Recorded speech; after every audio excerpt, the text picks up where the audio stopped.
Hi mga loves! For today's video tayo ay magpunta ng park. Malapit lamang ito sa school ni Junake. Naboboard kasi sa bahay, so ayun nga nilabas ko kahapon. Gandang-ganda pala ako dito sa mga dahon na aray mga loves. Nag-umpisa na nga sila mag-iba ng kulay. Grabe, ang ganda, sarap sa mata tingnan. Ayan, andito na nga pala tayo sa park. Kakatawa nga dito mga loves kasi very kid-friendly ang paligid. Ayan, si Cordapia nag-i-enjoy mag-scooter. Ganda pati ng mga flooring dito mga loves. Sarap lang mag-skateboard di aray. Kaso di talaga marunong si Oka.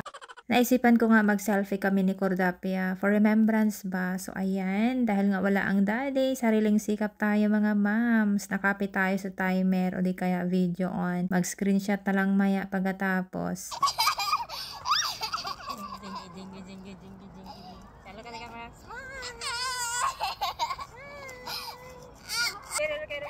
Ayan, si Oka na pagod. Struggle is real mga mom.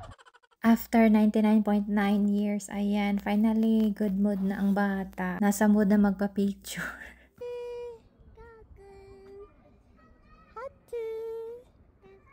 Ayan, in action si Cordapia. Naglalaro pala kami niyan mga love. Siya ang bida at ako naman ang kontrabida, walang iba.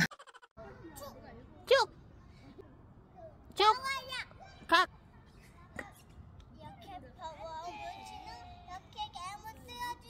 Oh!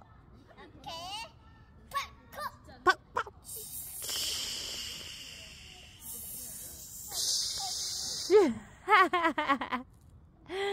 Siya na. Ouch!